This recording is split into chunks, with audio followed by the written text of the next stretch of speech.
Hi, this is Shadi. Today we're going to be talking about old routines and try to assess how judo might have looked like decades earlier, I would say 70 years before and even older. So now we all know that there is a huge emphasis on competition. A lot of sports or martial arts are gravitating towards this because of federations, Olympic Games, sponsors, etc. However, judo is a very rich art. It has so many things. It has, of course, self-defense drills.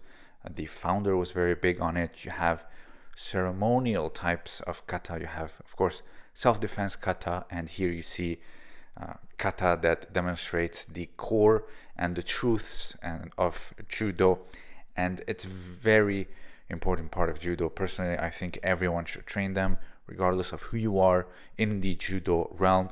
Of course, there was such a thing as judo dance. I've talked about this. I made a video on it, and this is just to show just how rich just one martial art could be. Yet now we only focus on the randori aspect because it can easily translate to sports, athletics, competition, sponsorship, making a living essentially, and making a name for yourself.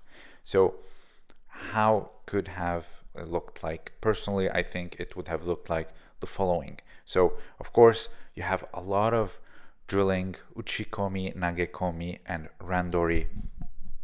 That was always the case. Even competition existed, all Japan, so many challenges, etc. However, I do think the split was, I would say, 50-50 or 60-40 between what we do today and self-defense drilling.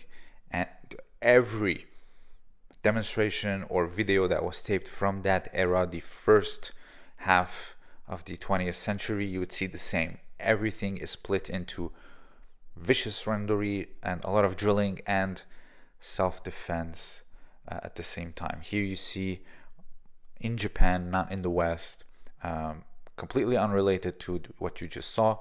Here you see, I believe this is Matsumoto. He is demonstrating technique, drilling them repetition after repetition, very similar to what we do today.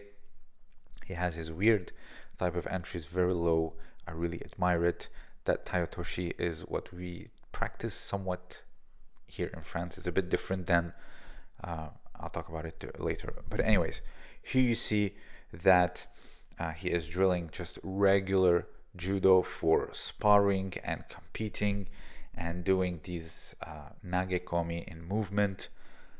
But also he trained something else, and you're gonna see it's not just the ceremonial type kata. Here you see he's doing drills of self-defense, very common scenarios. Kata it's not necessarily just those prearranged techniques that you saw that we do today for exams, but everything that's not randori can be considered kata. It's form. You're doing the form of a technique, and here you can do it far more lively or very static, of course, depending on where you are in that technique. But Kano even talked about kata in the sense that you can use protection and plastic weapons or rubber weapons to train kata. So obviously it's not just the way that you think it means today. Now here you see Hicks and Gracie demonstrating the same technique of the collar grab that Matsumoto was doing, preserved decades later, and again, I'm very glad about this. So here you see there is a pattern among these old generations that have learned judo, even in Brazil. So I'm sure you've seen this 1912 demonstration I'm about to show you. This one here, I've shared it countless times, but this portion, the latter half of it, the self-defense part, you can see they're not, quote, sparring, but he is being attacked. He's training surprise attacks. He is training these very lively drills. You can miss, you can do it very good depending on the number of repetitions. Again, it's not that it is a black belt techniques, it's techniques that are done at a black belt level. So it's important to see here, of course, the how do you say, the techniques are being done one after the other. The attacks are being done quickly, and the response is being done quickly. And these types of drills can give you some type of muscle memory for everything that's about to jump on you. I've had talks countless times with the Valente brothers, of course, and they talked about surprise attacks all the time. Here, these types of very dynamic drilling. This also can be in the kata umbrella, or under the kata umbrella. It's not just regular sparring. It is drills, but they are being done very much in a dynamic way, and it makes you wonder what happened this type of training. So in judo, I would say roughly the mid part of the 20th century, you had the IGF, and from there lobbying for things like World Championship started, and then of course the entry into the Olympics in 1964, and of course that was basically it for this type of training. However, how can I be sure that it was, I would say, 50-50 between self-defense drills or kata and randori?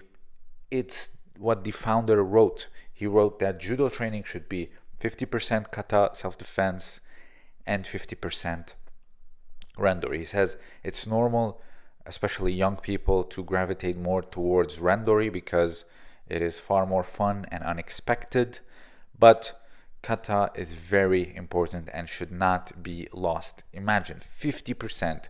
So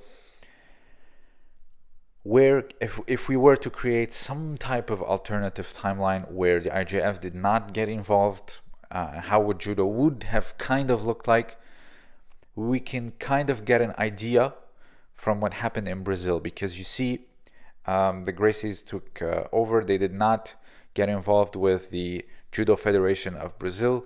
They kept training the way, you know, the old masters taught when they first arrived to Brazil, which was, of course, a lot of randori and a lot of self-defense drills.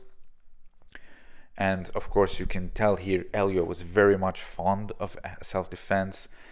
Pedro Valente speaks highly of him and about self-defense and drilling and randori. Now, does that mean that the way they trained did not prepare them for competition and go against other arts? Absolutely not. If you just read one page or two articles on them about how they did things in the 20th century, you would know that they went out and competed all the time. Even in Japan, before IJF, you had the All Japan, you had all these fights. When you want to get your rank, you had to go and compete. It was all about challenges. It was all about going and competing. However, the competitive aspect did not overshadow, did not devour every other aspect, like kata, self-defense drills. You had the judo dance, which I made a video on it and its history, and it was far richer because every aspect of judo was practiced in a more balanced way. Now you have this off balance of athleticism, and Jigoro Kano, in his letter to Koizumi, he says that I am not opposed to it being an Olympic sport. However, you should be careful of nationalism, of what's going to happen with federations, politics, and judo becoming solely a sport and only reliant on randori, or only focuses on randori. And he was 100% correct. Another thing I'd like to point out is the Vale Tudo fights that happened with Gracie students against other practitioners from capoeira, from striking, from other jiu-jitsu dojos, etc. So IBJJF did not come around until the 1990s. So you still have, for example, all these Gracie schools today sports wise or sparring wise, they're more on the ground grappling aspect. I would say if we didn't have IGF or Olympics, it would be the same, but more on the stand-up aspect. But if you can see, they still have their self-defense curriculum. A lot of Gracie schools, they tell you that you cannot go from this rank to that rank without doing this self-defense techniques, this self-defense exams. You see Helson, you see Hickson, you see Hanner and Hiron. The whole schools, they spar, they train, they even train UFC fighters.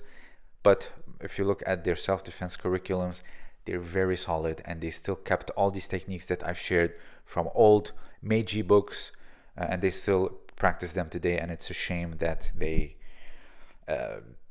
thanks to the Olympics and all that stuff, which I am very much against, they're pretty much gone, unfortunately. So if you have anything to add, please let me know down below. Consider supporting me on Patreon for exclusive content. This was Shadi, and thank you for listening.